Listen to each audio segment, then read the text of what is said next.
নমস্কার সবাইকে, আশা করি সবাই খুব ভালো আছেন আর আমিও খুব ভালো আছি। আজকের ভ্লগটা শুরু করছি সকাল সকাল ছাদ থেকে। স্নান করেই চলে গেছিলাম ছাদে জামা কাপড় শুকোতে দিতে, তাই ভাবলাম ভ্লগটা ছাদ থেকেই শুরু করি। অবশ্য সকাল বলতে গেলে প্রায় তখন 8:47, অনেকটাই বেলা হয়ে গেছিলো ঘুম থেকে উঠতে, স্নান করতেও অনেকটা বেলা হয়ে গেছিলো। স্নান টান সেরে ওপরে জামা কাপড় শুকোতে দিয়ে চলে এসেছিলাম নিচে। তারপরেই হঠাৎ করে চোখ গেল বাবাইয়ের কিছু জামা কাপড় ওপরে ভিজেছিল, সেগুলোকেই আবার মেলে দিলাম তাড়াতাড়ি করে। এই যে এই এই জামা কাপড়গুলো পরেই কদিন আগে আমাদের বাড়ির কাছে গেছিলো মাছ ধরতে। ওই চুঁচ কাটা না কি বলে কিছু একটা মানে ছিল আর কি, ওগুলোকেই করছিলাম, কিন্তু অনেক ছিল বলে আর করিনি। নিচে চলে এসেছিলাম, নিচে এসে আগে ঘরটাকে গুছিয়ে নিচ্ছিলাম, বিছানাটাকে গুছিয়ে নিলাম। আর আমার যে বিছানাটার সাইডগুলো না হাতে করে ভালো করে চাদরটাকে ভিতরে পরা যায় না, তাই ওই চিরুনিটা দিয়েই আমি ঠিক করে দিই, নাহলে করা যায় না, হাত আটকে যায়, বড্ড অসুবিধা হয়। তারপরে নিচে এসে বিছানাটা গুছিয়ে নিলাম, চাদরটা ভালো করে ঝেড়ে পেতে নিলাম। জানি না কার কতক্ষণ টাইম লাগে, কিন্তু এই বিছানা গোছাতে আমার অনেক টাইম লেগে যায়। প্রায় হাতে আধ ঘন্টা নিয়েই আমি ঘরের মধ্যে ঢুকি বিছানা গোছানোর জন্য। আর ওপাশে দেওয়ালটাই দেখতে পাচ্ছ, বৃষ্টি হলেই এই দেওয়ালটা ভিজে যায়। কি করা যেতে পারে দেওয়ালটায় কিছুই বুঝতে পারছি না আমরা।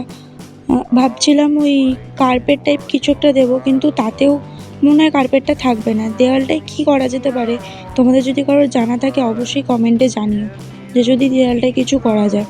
দেওয়ালটা পট্টি করে তারপরেই দেওয়ালটা রং করা হয়েছে, কিন্তু তাও দেওয়ালটা এরকম হয়ে যায়, বৃষ্টি পড়লেই দেওয়ালটা এরকম হয়ে যায়। তো তারপরেই বালিশগুলো ঠিকঠাক করে নিলাম, চাদরটাও ঠিকঠাক করে গুছিয়ে নিয়েছিলাম।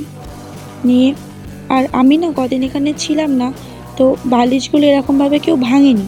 তো ভাঙেনি বলতে আমার শাশুড়ি মেয়ে বিছানা গুছিয়েছিল, তো উনি এরকম বালিশ ভাঙে না, তো তার জন্য বালিশগুলো অনেকটাই পাতলা হয়ে গেছিলো। তো আমি তারপর তাড়াহুড়ো করে ভেঙে নিলাম ভালো করে।